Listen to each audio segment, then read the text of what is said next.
नमस्कार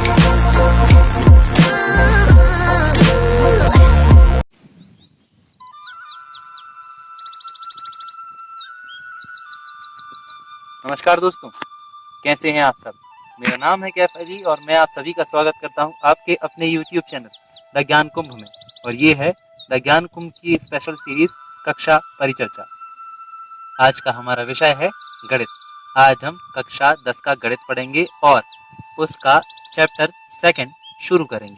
तो चलिए बिना किसी समय की बर्बादी के शुरू करते हैं आज की क्लास। तो चलिए शुरू करते हैं। आगे की क्लास के लिए हम आ गए हैं बोर्ड पर। आप भी अपने हाथों में कॉपी और पेन ले लीजिए। तो शुरू करते हैं। आज का हमारा टॉपिक क्या है? टॉपिक है क्लास 10 की मैथ्स का चैप्टर 2, जिसका नाम है पॉलिनोमियल्स। पॉलिनोमियल्स यानी हिंदी में कहा जाए तो बहुपद। तो इस चैप्टर को शुरू करने से पहले, यानी कि चैप्टर की एक्सरसाइजेस शुरू करने से पहले, इसके कुछ महत्वपूर्ण कॉन्सेप्ट्स पर नजर डाल लेते हैं। कौन कौन से कॉन्सेप्ट्स हैं? सबसे पहले पॉलिनोमियल क्या होता है, ठीक है। पॉलिनोमियल यानी बहुपद क्या होता है, कांस्टेंट क्या होता है, वेरिएबल क्या होता है, क्या होते हैं पॉलिनोमियल के जीरोस, क्या होते हैं कोफिशिएंट, क्या होता है कोफिशिएंट का, पॉलिनोमियल्स का, जीरोस का आपस में कनेक्शन। तो चलिए इन्हीं सब कॉन्सेप्ट्स को हम समझते हैं एक एक करके। सबसे पहले हम आते हैं नाम की तरफ। क्या नाम है चैप्टर का? पॉलिनोमियल।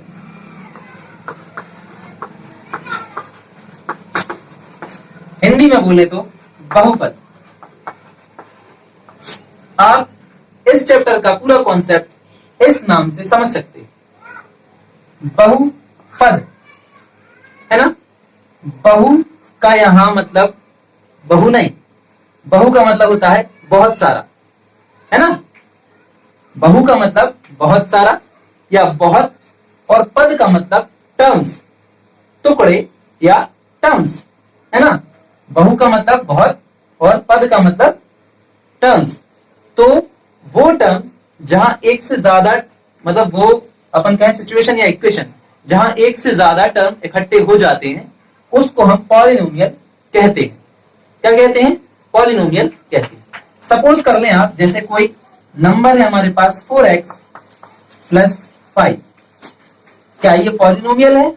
जी हाँ, ये पॉलिनोमियल है ना। अब अगर आप लिखें 3x + y, क्या ये पॉलिनोमियल है? जी हाँ, ये भी एक पॉलिनोमियल है। और अगर आप लिख दें कि x × y, तो क्या ये एक पॉलिनोमियल है? नहीं, ये पॉलिनोमियल नहीं है ना। ये पॉलिनोमियल क्यों नहीं है? क्योंकि पॉलिनोमियल का एक जनरल रूल होता है, जो स्टेप्स को डिवाइड करते हैं केवल दो चिन्ह। कौन कौन से दो चिन्ह? प्लस का और माइनस का। जो टर्म्स को आपस में बांटते हैं वो दो चिन्ह होते हैं, एक प्लस और एक माइनस। ना तो डिवाइड ना ही मल्टीप्लाई, ये दोनों साइन टर्म्स को एक दूसरे से नहीं बांटते बल्कि जोड़ देते हैं।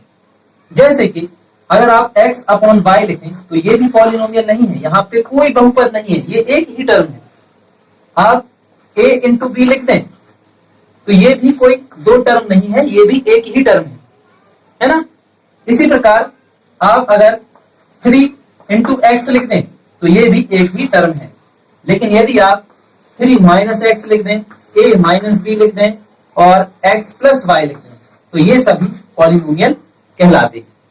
तो सीधी सीधी डेफिनेशन है, जिस सिचुएशन या स्थिति में एक से ज्यादा टर्म होते हैं उसको हम पॉलिनोमियल कहते हैं। अब बढ़ते हैं पॉलिनोमियल के प्रकारों की तरफ। तो पॉलिनोमियल्स के प्रकारों पर बढ़ने से पहले दो मुख्य कॉन्सेप्ट्स पे चर्चा कर लेते हैं। कौन कौन से दो मुख्य कॉन्सेप्ट हैं? कांस्टेंट और वेरिएबल, यानी कि अचर और चर।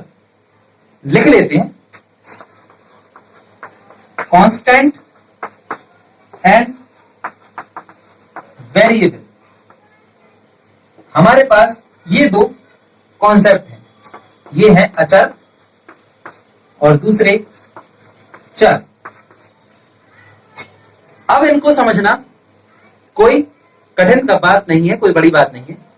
अगर आप चैप्टर के अंदर झांकेंगे तो आपको अधिकतर पॉलिनोमियल, अधिकतर क्या, सभी पॉलिनोमियल x प्लस 2 या x square plus Y plus 2 या ए बी प्लस सी, इस तरह के फॉर्म में मिलेंगे, है ना। आपको दो तरह के नंबर यहां पे दिखाई देंगे, दो कौन से, ये एक x y और ये ए बी सी जैसे नंबर, और ये 2 सॉरी z था ये, और ये x प्लस 3 ऐसे 3 जैसे 1 2 3 4 5 6 और भी ऐसे दिखाई देंगे, x y z यानी इंग्लिश के अल्फाबेट वाले दिखाई देंगे, और 1 2 3 यानी कि जो न्यूमेरिकल अपन पढ़ते हैं वैसे दिखाई देंगे, ठीक है। तो इन दोनों में से ही कांस्टेंट और वेरिएबल निकल के आते हैं। ये जो x y और ये जो z a b c, जो कोई सा भी हम इंग्लिश अल्फाबेट पढ़ते हैं, इनको हम वेरिएबल बोलते हैं। वेरिएबल यानी कि चर राशियां, और जो ये 1 2 3 4 5 6 0 जो कुछ भी पढ़ता है, इनको हम कांस्टेंट बोलते हैं, ठीक है। अब इनको हम कांस्टेंट क्यों बोलते हैं, क्यों इनको वेरिएबल बोलते हैं, इसके बारे में भी अभी हम चर्चा कर लेते हैं। क्या है कि आप ऐसा समझ लीजिए कि यहां चरने का मतलब चरना हो गया, चरने से मतलब समझ रहे हैं, चरना, घास चरना हो गया, है ना। अब ये कोई वो गाय है जो प्रत्येक खेत में जाके घास चर सकती है ना। और ये अचर से मतलब हो गया ना चरने वाला। ये मैं अपनी तरफ से बता रहा हूं, ऐसा होता नहीं है, लेकिन आप ऐसा मान लीजिए कि ये अचर का मतलब हो गया ना चरने वाला, यानी ये केवल अपने खेत में ही घास चरती है, ये वाली गाय दूसरे खेत में नहीं जाती। अब इसको अगर अपन सादा शब्दों में लेके आए तो ये वेरिएबल इसलिए हैं क्योंकि इनके वैरायटी के मान निकल के आ जाते हैं, यानी हर इक्वेशन, हर पॉलिनोमियल, हर सिचुएशन के हिसाब से x का मान बदल जाता है, y का मान बदल सकता है, a b c d z कुछ भी आप ले लें, सबके मान अलग अलग इक्वेशन में अलग अलग आते हैं। लेकिन 2 3 1 5 आप कुछ भी ले रहे हो, न्यूमेरिकल आप कोई सा भी ले रहे हो, हर जगह 1 1 ही काउंट होगा, 2 2 ही काउंट होगा, 3 3 ही काउंट होगा, 4 4 ही काउंट होगा। तो इनका एक निश्चित मान होता है, जबकि x y z a b c d का कोई निश्चित मान नहीं होता, इसलिए इन्हें हम बोलते हैं चर राशियां या वेरिएबल्स, और इन सबको बोलते हैं हम कांस्टेंट या अचर, ठीक है। उम्मीद है आपको वेरिएबल्स और कांस्टेंट का जो कॉन्सेप्ट है वो समझ में आ गया होगा। तो चलिए अब हम बात कर लेते हैं पॉलिनोमियल के प्रकारों की, यानी कि टाइप्स ऑफ पॉलिनोमियल। तो पॉलिनोमियल के प्रकारों को समझने के लिए हमें एक पॉलिनोमियल एग्जांपल के तौर पे लिख लेना चाहिए। जैसे कि मान लीजिए मैंने लिख लिया कोई एक पॉलिनोमियल, सपोज करके 4x square plus 5x plus 2, ये हमने एक पॉलिनोमियल लिख लिया, है ना। ये कोई एक पॉलिनोमियल है। अगर आप ध्यान से देखें तो इसमें कुछ नोटिस करने वाली बातें हैं। सबसे पहली चीज, इसके 3 टर्म है ना, 3 टर्म है। फिर इसकी डिग्री जो है वो 2 है। अब आपको हम डिग्री समझा दें। डिग्री यानी घात, किसी पॉलिनोमियल की घात वो नंबर होता है जो वेरिएबल की सबसे अधिक घात हो, है ना। किसी पॉलिनोमियल में जो वेरिएबल है उसकी सबसे अधिक घात उस पूरे पॉलिनोमियल की डिग्री या घात कहलाती है ना। तो इसकी घात कितनी है, 2, अधिकतम घात 2 है, यहाँ 1 है ना, और यहाँ क्या है, 0 है, कुछ नहीं, ठीक, वेरिएबल ही नहीं है, ठीक है। सो सबसे अधिक घात कितनी है, 2 है। तो इस पॉलिनोमियल की अधिकतम घात कितनी है, 2 है, ठीक है। तो अगर अपन अलग अलग पॉलिनोमियल पे नजर डालें तो वो अलग अलग तरह के पॉलिनोमियल दिखेंगे। आप अगर चैप्टर में देखेंगे तो आपको x प्लस 2 भी दिखेगा, x square plus x plus 1 भी दिखेगा, x की घात 3 x square plus x plus 1 भी दिखेगा। आपको इस तरह से अलग अलग प्रकार के पॉलिनोमियल दिखेंगे, है ना। तो इनको अलग अलग टाइप्स में वर्गीकृत करना थोड़ा सा मुश्किल होगा आप लोगों के लिए, लेकिन लेकिन लेकिन लेकिन लेकिन इसी चीज को हम आसान कर देंगे। कैसे, हम इनका वर्गीकरण 2 टाइप्स में करेंगे, 2 बेसिस पे करेंगे, तो अलग अलग टाइप इसमें बन जाएंगे। सबसे पहला बेसिस है polynomials on the basis of is it's terms, है ना, मतलब टर्म्स के आधार पर पॉलिनोमियल का वर्गीकरण, टर्म्स या पदों के आधार पर बहुपदों का वर्गीकरण। तो टर्म्स के आधार पर अगर देखा जाए तो बहुपद तीन प्रकार के होते हैं, है ना। आप चौथा प्रकार भी मान सकते हैं, वैसे तो वैसे तीन प्रकार के होते हैं। पहला होता है मोनोमियल, दूसरा होता है, इसको हिंदी में बोला जाता है एक पद या एक पदी, फिर आता है बायनोमियल यानी द्विपदी, और फिर तीसरा आता है ट्राइनोमियल यानी कि त्रिपदी। और इसके बाद अगर एक चौथा टाइप और होता है जिसको अपन पॉलिनोमियल ही बोलते हैं। अभी हम इसको समझाएंगे इसको ऐसा क्यों, ठीक है। पॉलिनोमियल बहुपद ही कहा जाता है, ऐसा क्यों वो भी अभी हम बताएंगे। सबसे पहले मोनोमियल पे नजर डालते हैं, ठीक है। तो अपन सबसे पहले बात कर लेते हैं मोनोमियल की, है ना। मोनोमियल यानी जैसा कि अभी हमने लिखा था एक पदी, तो ऐसा कोई पॉलिनोमियल या ऐसा कोई पद जिसमें केवल एक ही पद पाया जाता हो, जैसे 2x³ या कहें ax प्लस 3x या 2y या केवल 5 6, ये सब आप देख सकते हैं। इन सब में एक एक ही पद है ना। तो इन सब को बोला जाता है एक पदी। क्या बोला जाता है? एक पदी। फिर बारी आती है बायनोमियल की। बायनोमियल यानी के द्विपदी, तो ऐसा पॉलिनोमियल जिसमें दो पद पाए जाते हैं, जैसे x plus y, x plus 5, y plus 3, a minus 2, b plus 6, ये सभी बायनोमियल है। आप देख सकते हैं इनमें दो दो पद ही हैं, ठीक। अब बारी आती है ट्राइनोमियल की, है ना। ट्राइनोमियल यानी कि त्रिपदी। इनको आप समझ ही गए होंगे वैसे तो, कि तीन पद जिस भी पॉलिनोमियल में आ जाएं, जैसे कि x plus Y plus Z, 2a plus B plus C, इस तरह के पॉलिनोमियल। और अगर उदाहरण लें x² प्लस x प्लस 1, ये सभी ये जो तीन तीन पद वाले हैं, ये टर्म्स के आधार पर क्या है? त्रिपदी या ट्राइनोमियल कहलाते हैं। और फिर इसके बाद जो चौथा पद हम बोल रहे थे कि अभी इसको समझाएंगे, तो आप इसको समझ सकते हैं कि जब तीन से ज्यादा पद बढ़ जाएं, है ना, फिर हम उसको पॉलिनोमियल ही बोलते हैं, ठीक है। फिर हम उसको एक पद, दो पद और ट्राइनोमियल में नहीं बांटते, आप त्रिपदी में नहीं बांटते हैं उसको, फिर हम सीधा पॉलिनोमियल ही बोलते हैं। इन सब से भी बोलते हैं, लेकिन उससे फिर हम इनमें से कोई नाम नहीं लेंगे, ठीक है। तो वो एक चौथा प्रकार के अपन मान सकते हैं। अब हम बात करेंगे डिग्री या घात के आधार पर पॉलिनोमियल्स के प्रकार की।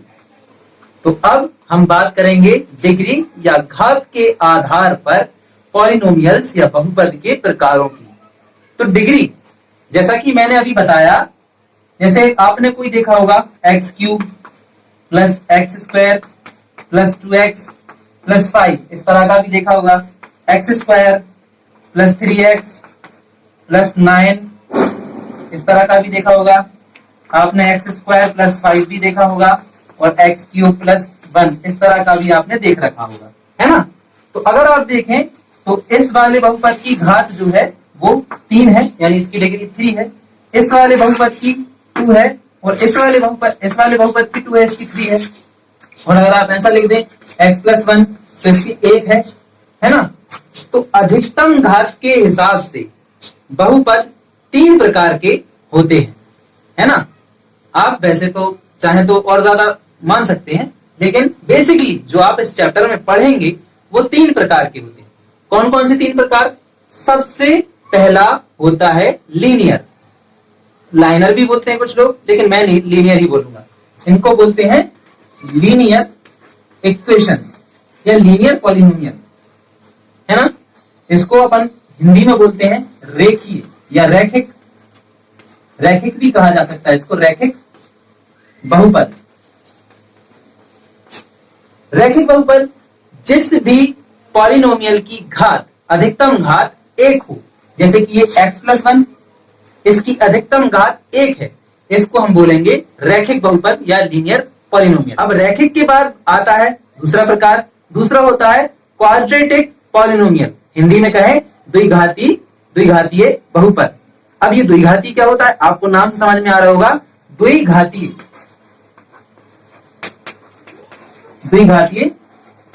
बहुपद।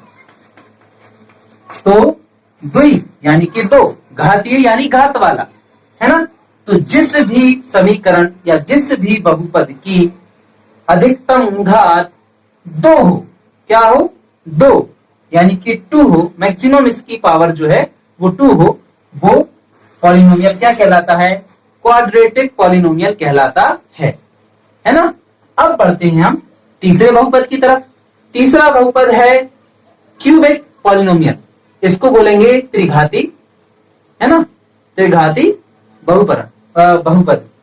इसको अपन नाम से समझ सकते हैं, त्रिघाती बात हो रही है ना, यानी त्रि यानी 3, घातीय यानी घात वाला, है ना।